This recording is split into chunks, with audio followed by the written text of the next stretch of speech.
इयत्ता 10वी अक्षर भारती द्वितीय भाषा द्वितीय या पाठ्यपुस्तकातला आपल्याला धडा 12 कविता 12वी रंग मजेचे रंग उद्याचे अंजली कुलकर्णी या ज्या आहेत अंजली कुलकर्णी यांची ही कविता आपण आज पाहणार आहोत. आणि या कवितेचा अर्थ पाहण्या अगोदर अंजली कुलकर्णी ज्या आहेत म्हणजे यांची जी आपल्याला माहिती आहे ती माहिती घेताना त्यांचे काही प्रसिद्ध पुस्तकं आहेत जी आपल्याला स्क्रीनवर दिसत आहेत. अंजली कुलकर्णी यांची ही पुस्तकं आहेत आणि ही प्रसिद्ध पुस्तकं म्हणजे की आपल्याला प्रस्तावनेमध्ये ही पुस्तकं आपल्याला पाहायला मिळणारच आहेत, पण ही त्यांची काही प्रसिद्ध असलेली पुस्तकं आहेत. कवितेची प्रस्तावना पाहतोय आपण की अंजली कुलकर्णी यांची 1958 हा त्यांचा साल आहे, जन्मसाल. प्रसिद्ध कवयित्री आहेत, लेखिका आहेत. छात्र प्रबोधन, किशोर, वयम यांसारख्या विविध नियतकालिकातून गद्य व पद्य लेखन. मी एक स्त्री, जातीय अस्वस्थ आत्मा. मगाशी आपण हे पुस्तकाचं प्रतिमा पाहिली. संबंध हेही पुस्तक आपण पाहिलं. बदलत गेलेली सही, रात्र, दुःख आणि कविता हे कविता संग्रह जे आहेत हे प्रसिद्ध आहेत त्यांचे. हृदयस्पर्शी, संभ्रमाच्या पाण्यात गटांगळ्या हे ललित लेख संग्रह. स्त्री सत्वाचा शोध, स्त्री प्रश्न एक आवर्त हे एक वैचारिक लेखन संग्रह इत्यादी पुस्तके प्रकाशित. 2 काव्य संग्रहांना राज्य शासनाचे पुरस्कार प्राप्त. महाराष्ट्र साहित्य परिषद, मराठवाडा साहित्य परिषद, भगिनी निवेदिता प्रतिष्ठान, कामगार साहित्य परिषद, गदिमा प्रतिष्ठान यांसारख्या अनेक संस्थांच्या पुरस्कारांनी त्यांना सन्मानित करण्यात आले आहे. जागतिकीकरणाच्या या काळामध्ये संगणक युग अवतरले असले तरी माणसाचा मातीशी असलेला जिव्हाळ्याचा संबंध तुटता कामा नये. पर्यावरणाची जोपासना केली तर माणसाला कधीच काही कमी पडणार नाही. निसर्ग सौंदर्याच्या विलोभनीय आविष्कारात जगण्याचा खराखुरा आनंदही मिळेल असा दृष्टिकोन कवयित्रीने या कवितेत मांडलेला आहे. आपली ही जी कविता आहे रंग मजेचे आणि रंग उद्याचे, ही संपूर्ण कविता आहे आपली पाठ्यपुस्तकातली. आणि ही कविता आपण पाहूया आधी.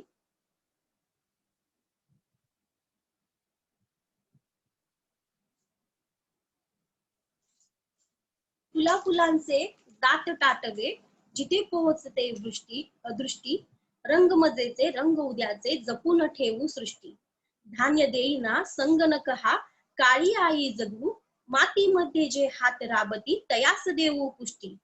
रंग मजेचे रंग उद्याचे, रंग मजेचे रंग उद्याचे, उधळू फेकू बिया डोंगरी, उधळू फेकू बिया डोंगरी, रुजतील देशी झाडे, गच्च माजतील राने, होईल आभाळातून वृष्टी, गच्च माजतील राने, होईल आभाळातून वृष्टी.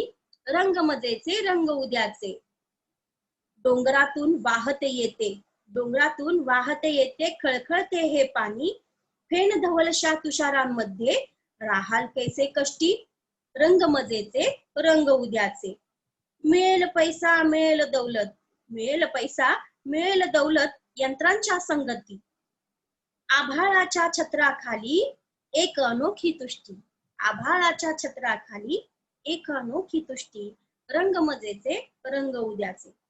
हिरवी हिरवी मने भोवती, हिरवी हिरवी मने भोवती, किती छटा हिरव्याच्या, गर्भरेशमी सळसळण्याच्या, जगास सांगू गोष्टी. रंग मजेचे रंग उद्याचे जपून ठेवू सृष्टी. या प्रकारची ही जी आपली कविता आहे ही कविता आपल्याला पाठ्यपुस्तकातली इथे लक्षात येते.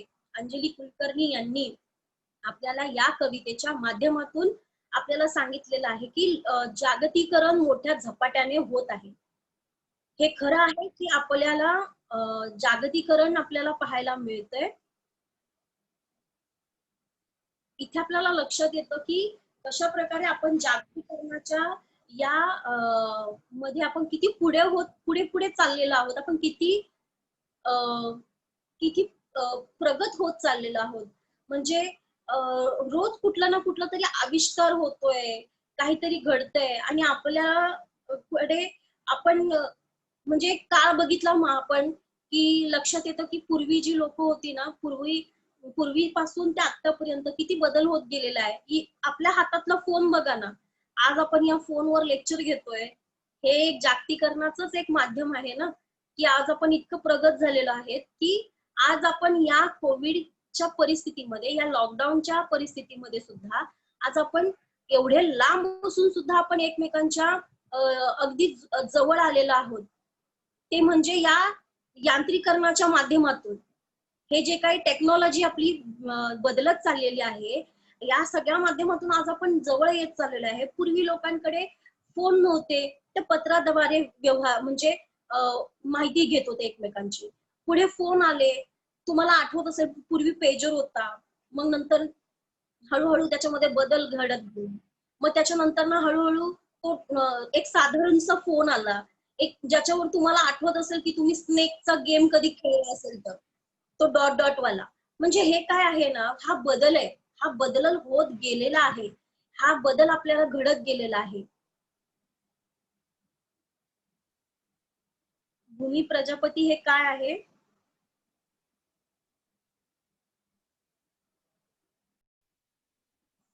ओके. तर आपण पुढे जाऊया.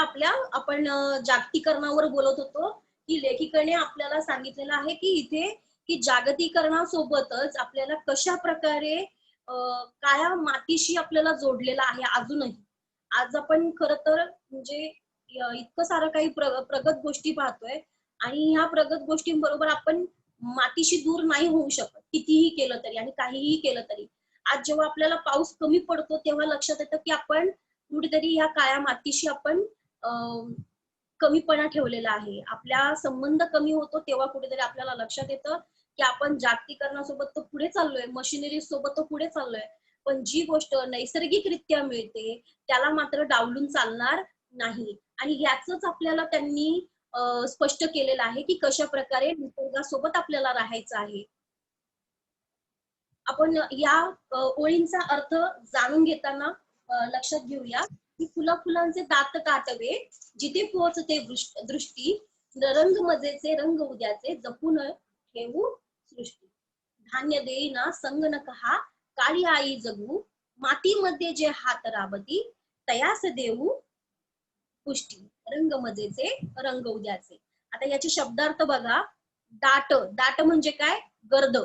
आता गर्द कसा अर्थ होतो की जिथे दाट हा शब्द कधी येतो जेव्हा खूप सारे म्हणजे झाडं बघा ना आपल्याकडे, खूप सारे एकाला एक लागून आलेले असतील ना, आणि तर ते एकदम दिसायला कसे दिसतात, अगदीच गच्च दिसतात, अगदीच गर्द दिसतात.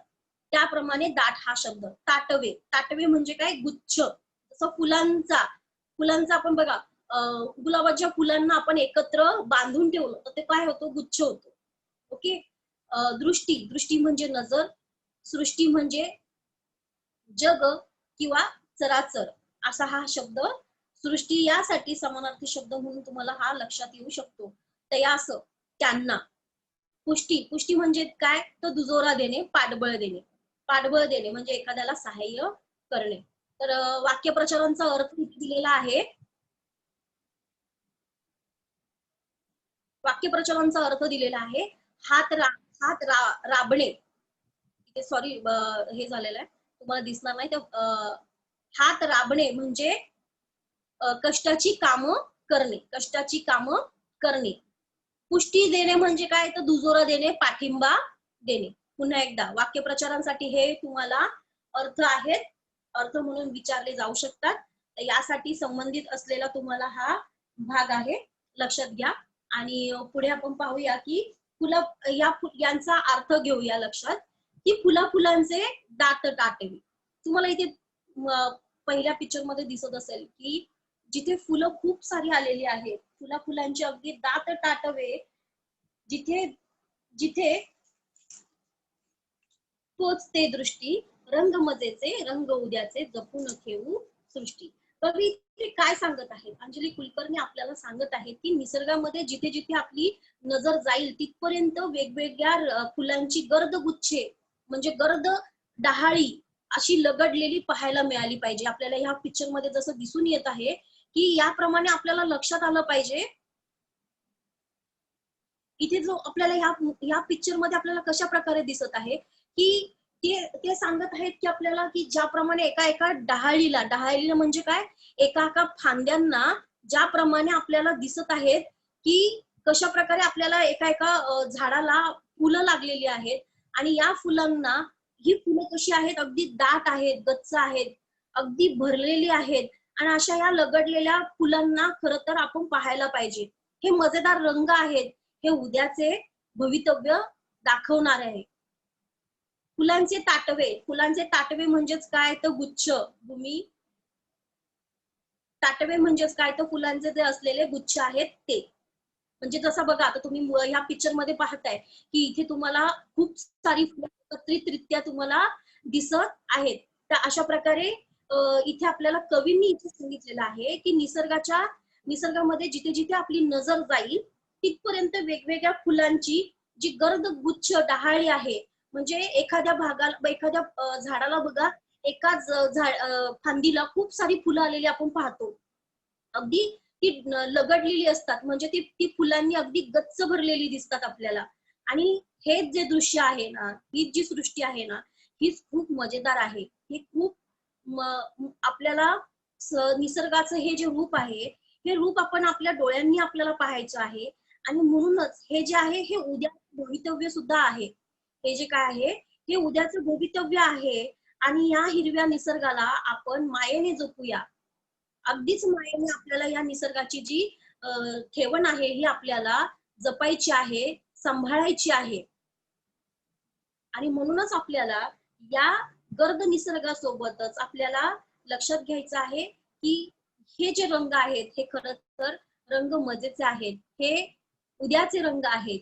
जर आज आपण सृष्टीला जपलं, आज आपण आपल्या या निसर्गाला जपलं, तर पुढे जाऊन कुठेतरी आपल्याला आपल्या भविष्यातल्या ज्या आपली जी लहान भावंड आहेत, आपली पुढची जी पिढी येणार आहे, त्या पिढीला हे खरोखर हे हिरवे रंग, हे रंग मजेचे त्यांना नक्कीच पाहायला मिळणार आहे.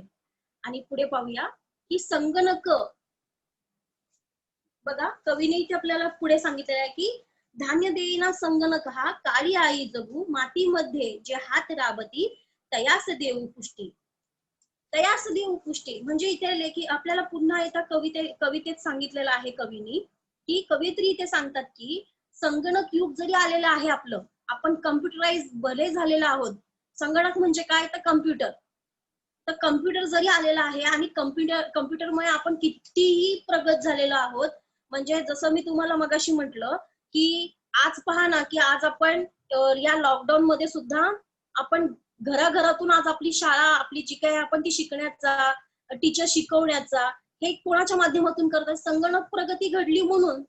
संगणकामध्ये ही प्रगती घडली म्हणून.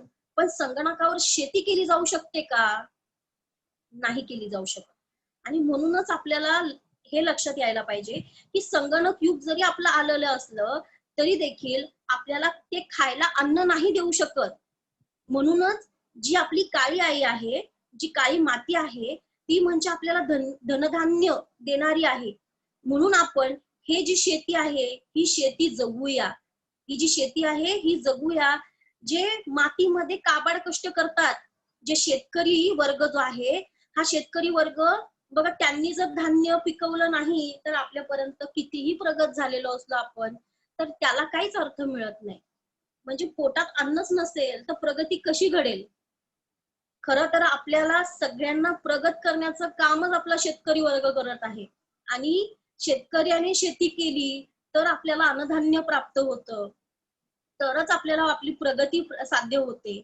आणि म्हणून कितीही संगणक युग आलं जरी तरी देखील या मातीमध्ये जे काबाड कष्ट करणारे जे हात आहेत, म्हणजे जे काबाड कष्ट करणारे जे शेतकरी वर्ग आहे, या काबाड कष्ट म्हणजे मातीमध्ये आपण खूप कष्ट केले पाहिजेत, धान्य पिकवलं पाहिजे.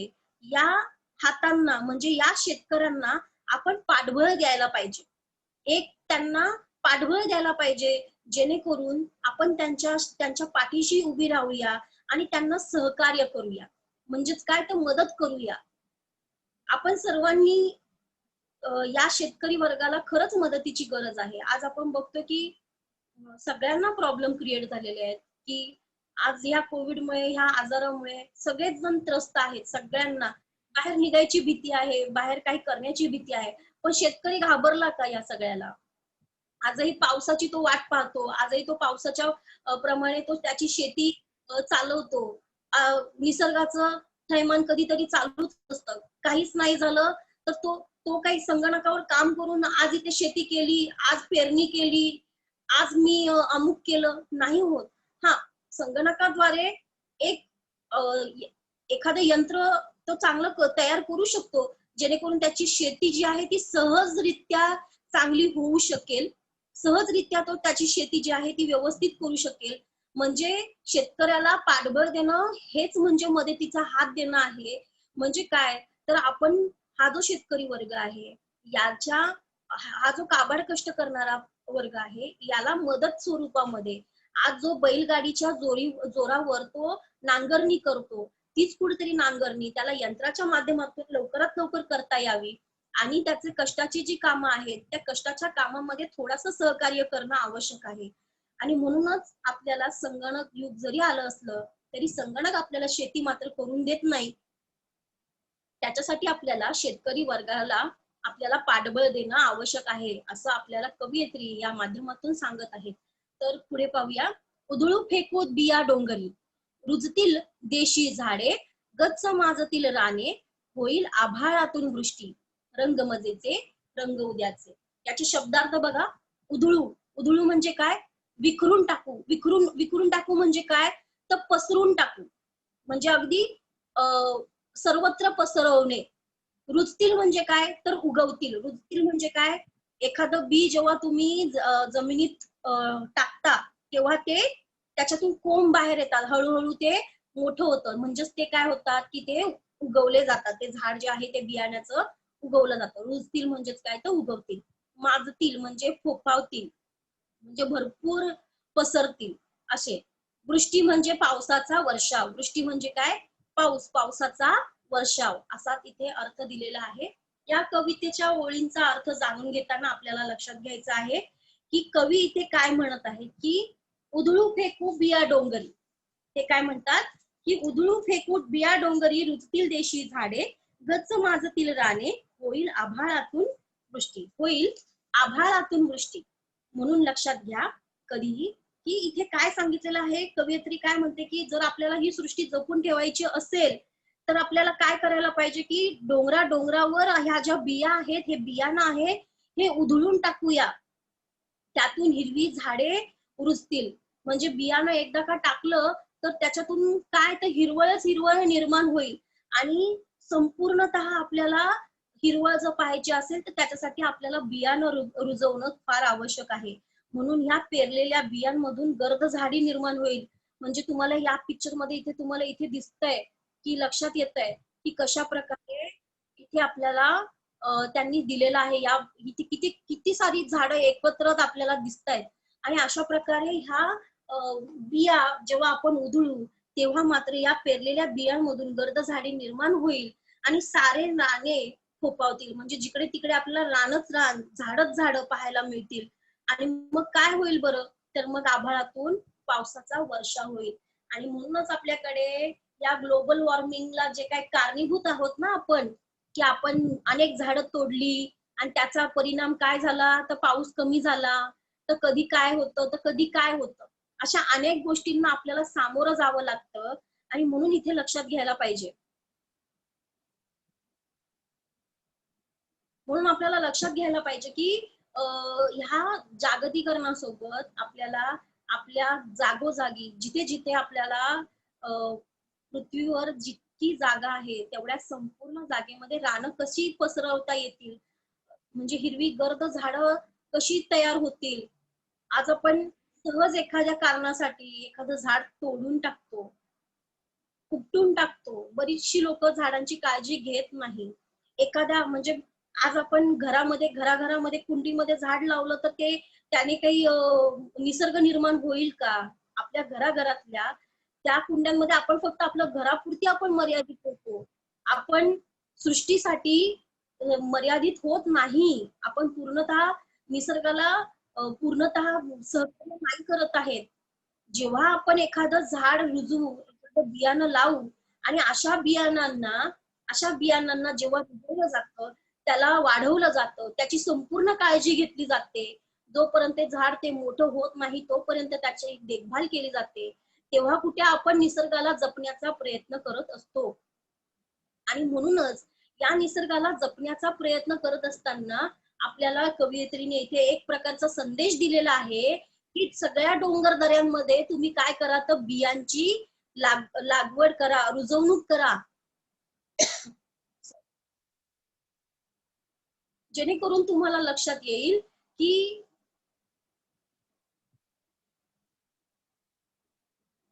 हो बरोबर. आपण खरंच संस्कृती अगदी बरोबर बोललीस तू की आपण खरंच सगळ्यांनी एक तरी झाड लावायलाच पाहिजे. एक तरी झाड म्हणजे आपल्याकडे ना आज आपण सगळीकडे सिमेंटच्या बिल्डिंग तयारच झालेल्या आहेत. जिकडे तिकडे सिमेंटचे रस्ते आज आपण बघतोय. आपण कॉन्क्रिटीकरणामध्ये जगतोय. पण कुठेही आपल्याला हिरवळ पाहायला मिळत नाही.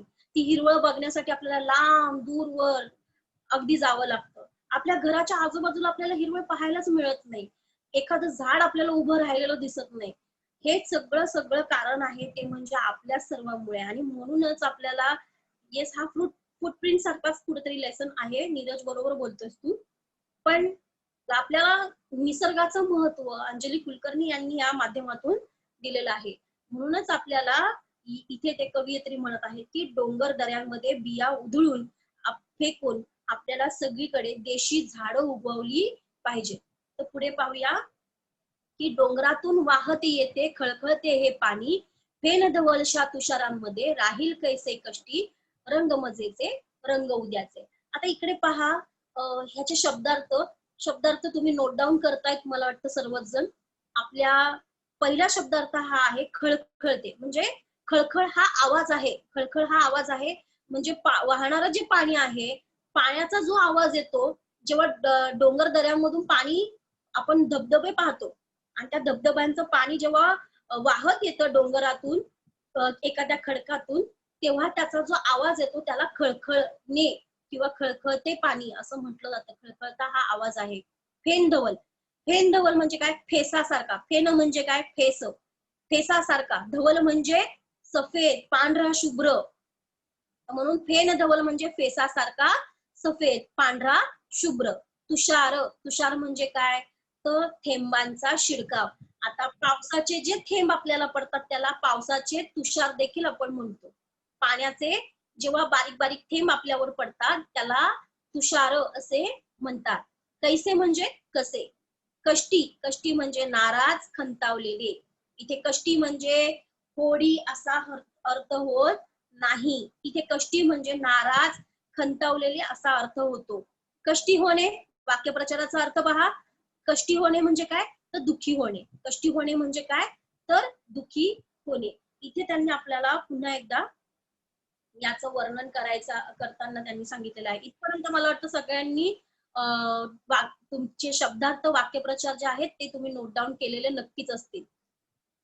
ओके, आपण नेक्स्ट स्क्रीनला जाऊया. बघा, फेन धवलशा तुषारांमध्ये या ओळींचा अर्थ आपल्याला लक्षात घेताना आपण पाहूया की ते काय म्हणत आहेत की डोंगरातून वाहत येते खळखळते हे पाणी. जेव्हा उंचावरून हे जेव्हा पाणी आपल्याला पडताना दिसतं तेव्हा हे पाण्याचा आवाज जो आहे हा खळखळणारा आवाज आहे. हे खळखळते पाणी आपल्याला पाहायला मिळते.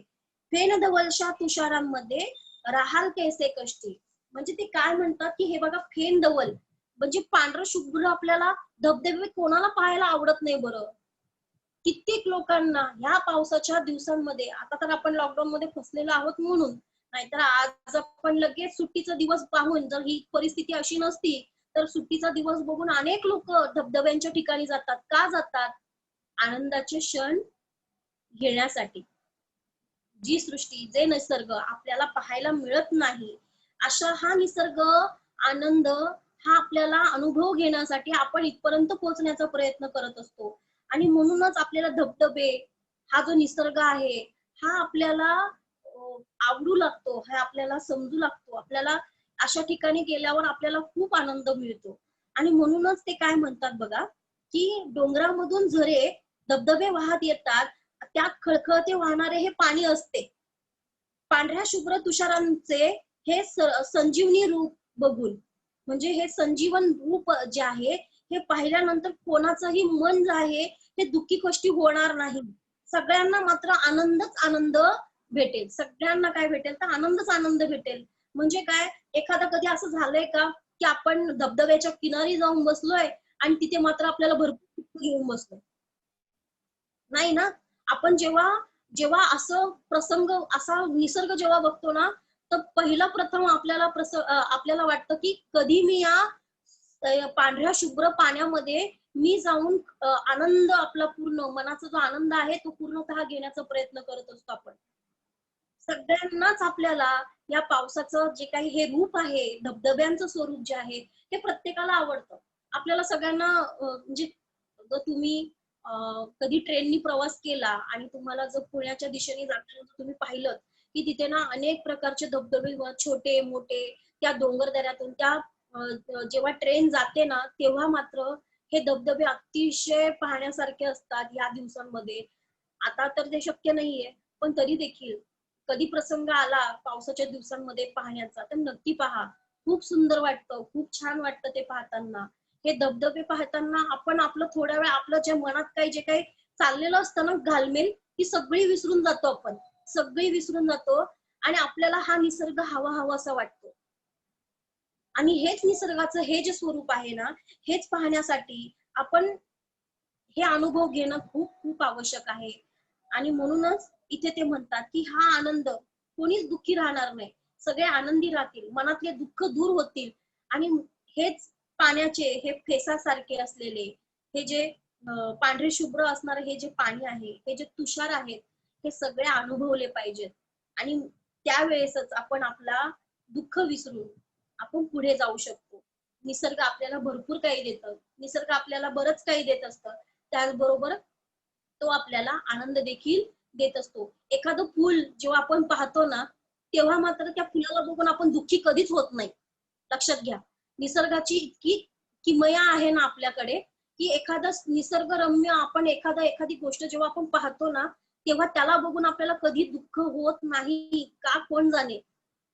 आपल्याला निसर्गाच्या प्रती ही आनंददायी जी परिभाषा आहे ना, ही सहजच निर्माण होते.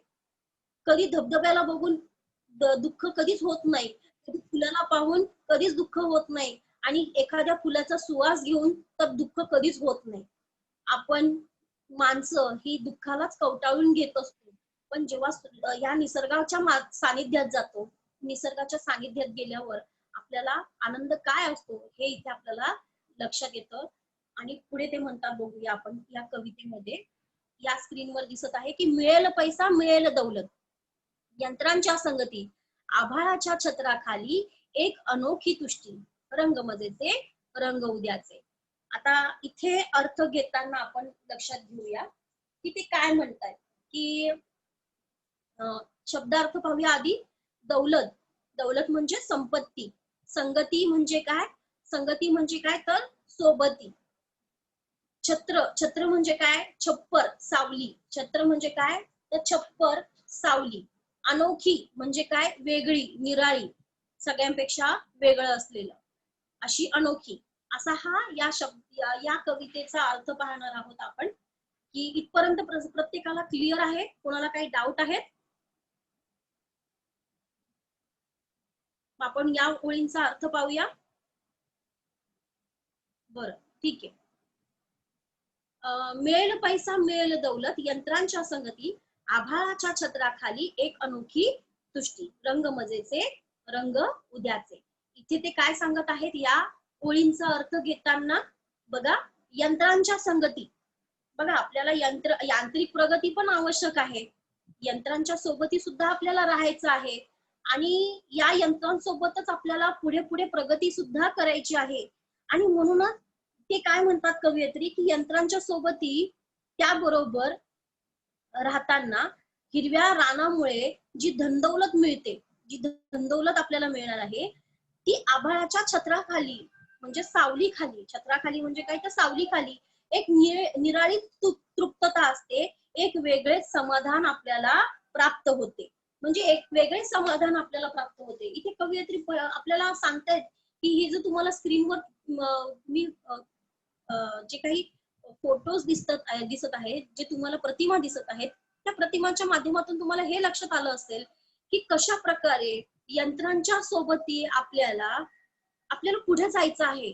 मान्य आहे की आपल्याला या यंत्रांच्या सोबत आपल्याला धनदौलत मिळणार आहे, पैसा अडका मिळणार आहे, आपली प्रगती होत आहे आणि प्रगतिशील राष्ट्र आपल्याला बनवायचंच आहे.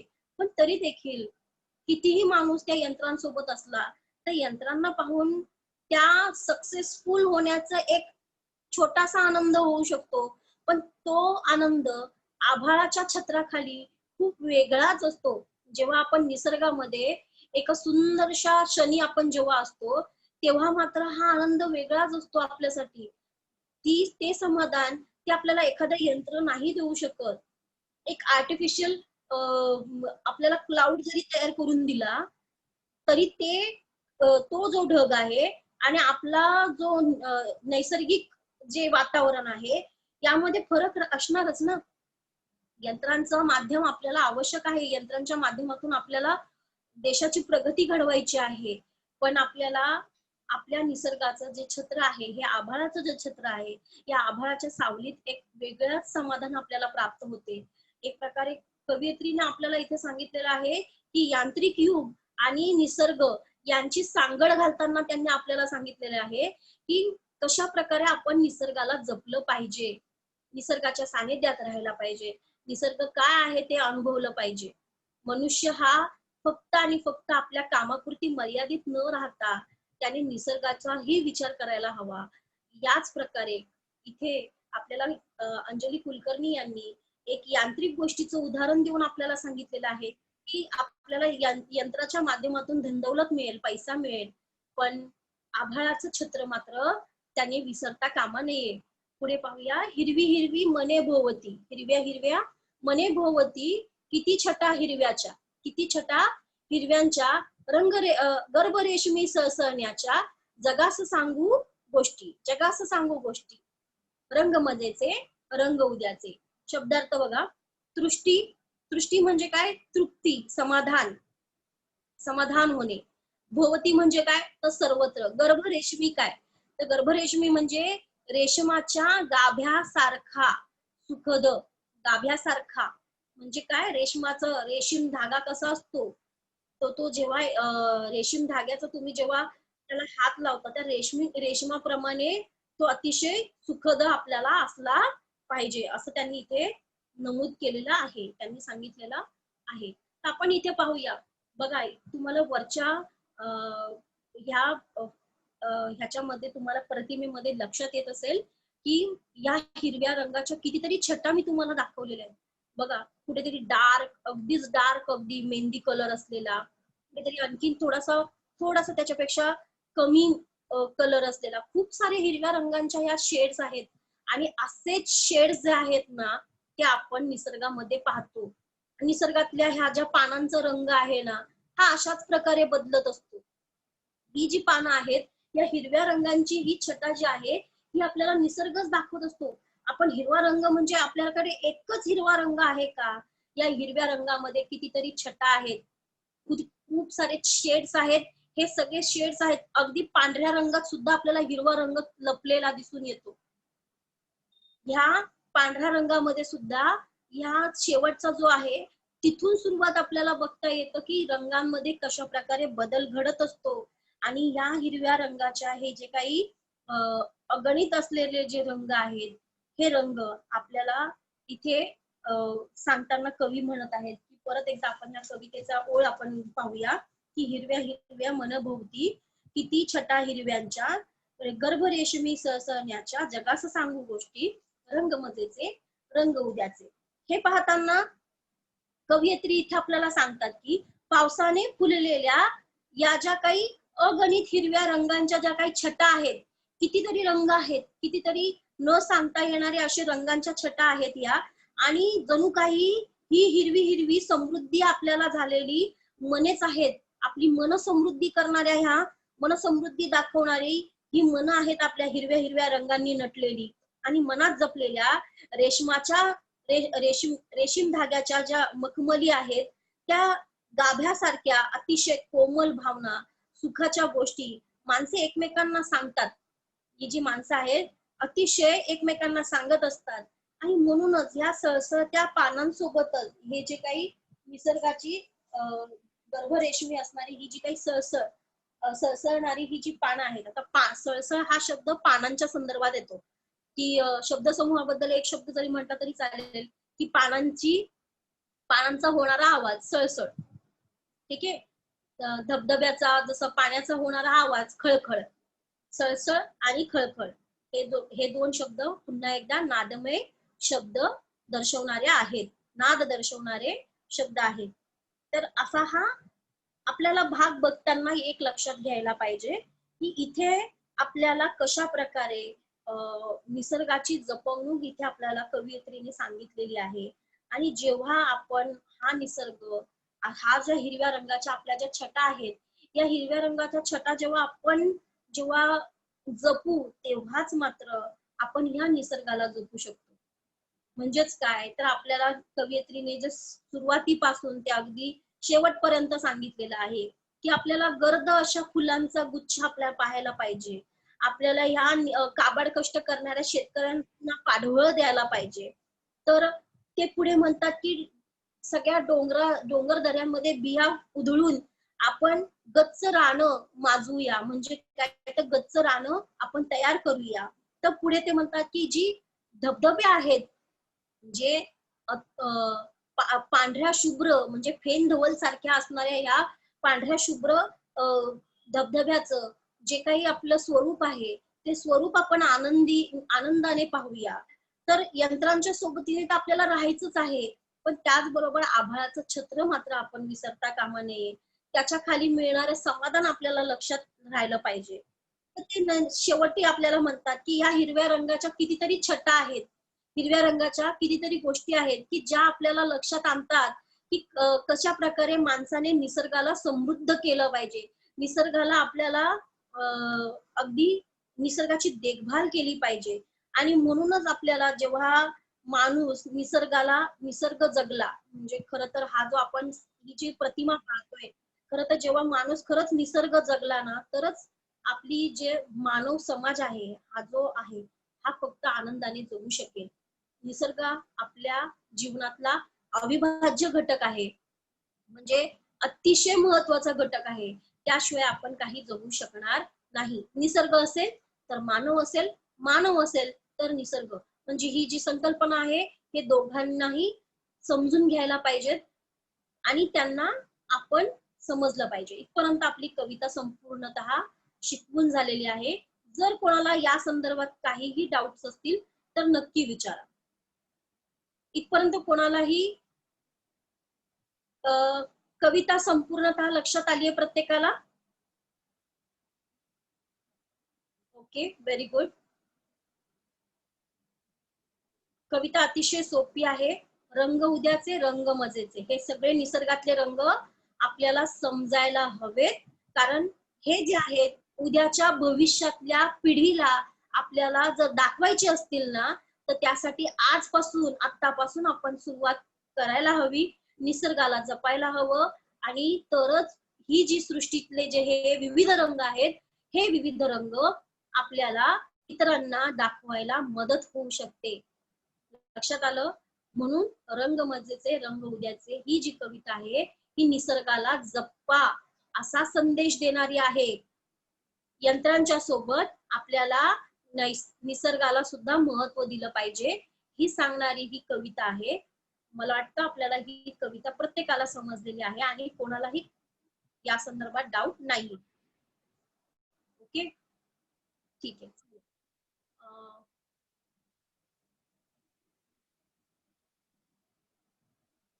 आपण आपली जी कविता आहे, ही कविता आज आपण इथे संपवत आहोत. इथे पूर्णतः झालेली आहे. पुढच्या भागाला, पुढच्या लेक्चरला आपण दुसरा पाठ पाहणार आहोत. ठीक आहे.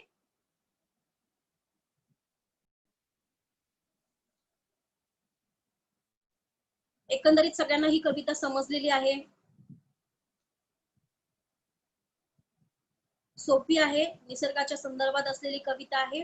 मानवाने कशा प्रकारे यंत्रांसोबत निसर्गाला जपायचंय एवढीच ही भूमिका स्पष्ट करते आपल्याला कविता. पण याचा मूळता आपण अर्थ कसा घ्यायला पाहिजे हे या कवितेतून आपण शिकायला पाहिजे. ओके.